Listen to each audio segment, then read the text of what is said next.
All right, guys. Well, don't look now, but we're actually technically at the top of the league. The team we're right ahead of, Lionheart, have a game in hand on us, but we are right at the very, very top after that draw. 2-2 is the final score. I will go ahead and show you here if you are curious. So let's see here. Go over to competitions, not to scouting, and we'll take a look closer here at the league, and you can see we have 30 points from 14. They have 30 from 13, which tells me that their most recent last match was a loss. It was that loss to Royal Puma. They didn't play in this most recent day for whatever reason. I don't understand. I see here, this is what's going on. So the latest score is 0-0 against Green Bay. So it's possible that they might end up winning. We'll see what happens at the end of the day. That's not really what I wanted to talk about, though. What I really wanted to talk about and show you here was some of the changes that I've made and kind of some of the reasons why. So we'll go ahead and take a look and see, first of all, what it is that I've done, and then I will show you some of the things that happened and some of the reasons for my thinking. So we're going to go ahead and bring this up here in screen mode, and I'll let you see here really quick. What I did is after taking a look at a whole bunch of different pages with tactical advice, I decided to go over and check out my good friend Knapp and his tactics for at least some inspiration, and that's exactly what we got. So you can see he has this, what is this, match engine 23.2 Rocksteady, blah, blah, blah, blah, blah. Anyway, it looked pretty good. It looked similar to what we were doing, and so I did it, but I decided to reverse it. So instead of having the Segundo Volante on the right side, we have them on the left side. That was mostly because of the favored foot of the players playing. Really, I wanted Rock Calliope to play in that role because he's a better attacker than Stidolf Collins. The assistant manager made me, or recommended that I change it right before the match, and so whatever, I went along with it. The other change I made is I had Tyler Louis and Robert Calliope playing as wingers instead of inside forwards because they prefer to play as wingers. I think for this next match, we're going to try inside forwards and to see if that makes much of a difference. And yeah, we've made a lot of other changes that recommended here. Most things are not that different. So you saw last time I went ahead and put these from wing back over to fullback back on the bottom left and right side. Now, you'll notice here on the Knapp tactic that they are wing backs. So we are playing around a little bit with the rules. I think, though, the first thing we're going to do here is we're going to change these over to inside forwards up front and see if that makes any sort of difference. Then after we've done that, then we'll take a look. We're also going to get Robert Calliope out of there. I've told you before, we don't think he has the ability to play on this team, and it's really starting to show. He was much better at the beginning of the season, and he's just been really, really poor. In fact, we need to tell him that he's not playing well. And that's not a good sign because he's one of the leaders of the squad. So we'll see what happens in the future. Twala Lele is going to be suspended, which is even better. But the nice thing is that we're going to get Palipua back. So we will have somebody to play with Hengi Hengi Poli back there in defense. And Hengi Hengi is he's young. I'll give you that. He's young. He's also unambitious. He might not be on the team for long, depending upon how good some of these players that we just signed end up becoming. A couple other things to look at. This stuff I sort of copied mostly from the other tactics. So I had the attacking width on wide. I've set that back here to standard. That's in part a copy of the tactic and in part just to sort of test and see what happens. I think part of the problem was that we were playing too wide, which I think is the reason why you started seeing those passes like all the way across, like, the pitch horizontally to players on the other side.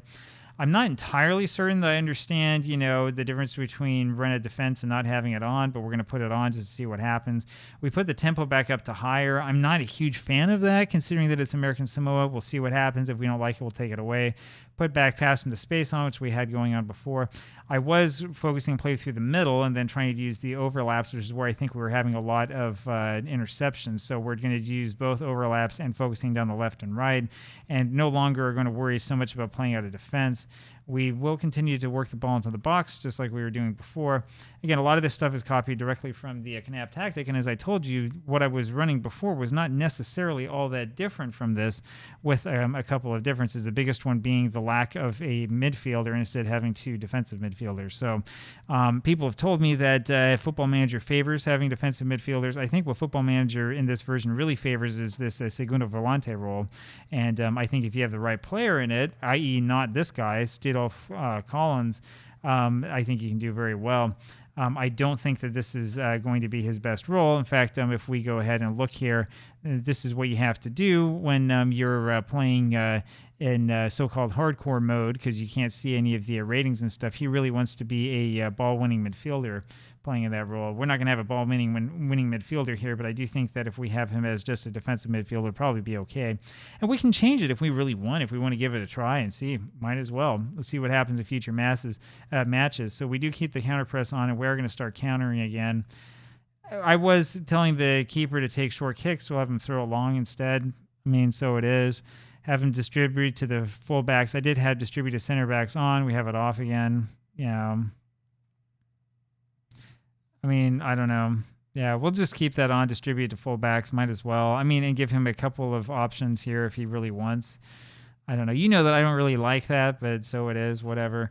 And then we're out of possession. This is the thing that I really, really changed. So we're going to have a much higher press. We had this as low, and this is very, very low defensive line. I think that was part of the problem, as I said in the beginning of that match, because it made it so that basically our only option in attack was to kind of lump it forward for Maele and hope he can get past everybody. Now it's worked because he's fast, but let's see if we can get a little bit more actual team play going here. And then we have this trigger press was always on. Prevent short goalkeeper distribution. We've turned back on again. This other stuff, I just don't worry about it. I mean, I see a lot of tactics where it's like, we want to make sure you get stuck in, and usually that just results in a whole bunch of fouls. And I mean, I don't know. I don't know that that's necessarily as important and as life changing or whatever as people make it out to be. I don't know. You can tell me what your thoughts are on that down below. A couple other things that I did want to note, and I always feel kind of bad for calling this sort of thing out, but I will anyway. So when I'm looking at different tactics that are available, let's see if I can get this out and over here. There you go. When I look at different tags that are available, not necessarily this one, but other things to take inspiration from, I noticed that a lot of them are not designed for teams that are not great. So this one kind of is, right? I guess we can look at this for a second. 0.35 goals conceded.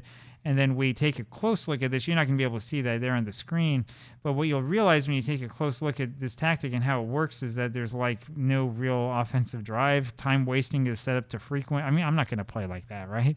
I'm not going to do that. That's ridiculous. So we're not going to have that tactic.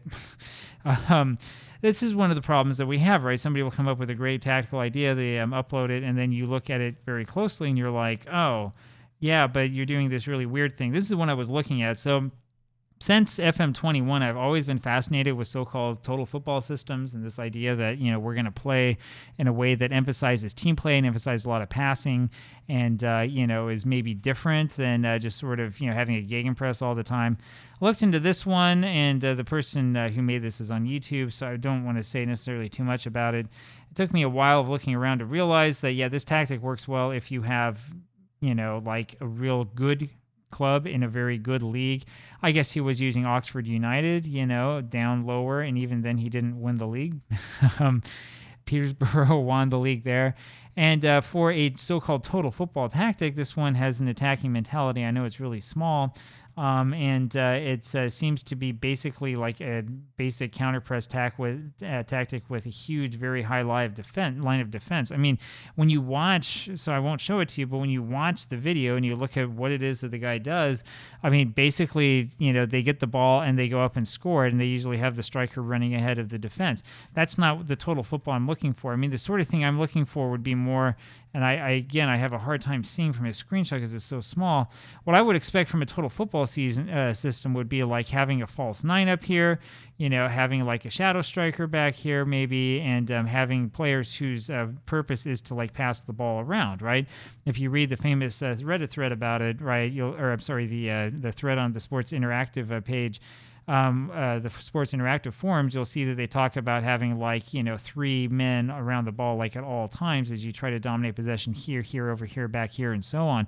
There was a tactic I used, a downloaded one that I used back for FM21 that did exactly that, and it was a lot of fun to play with, but the problem was that you didn't score a lot of goals. You'd win 1-0 or 2-1 or something like that, but you would get 75% of the possession, and you'd spend most of the match just passing the ball around, right?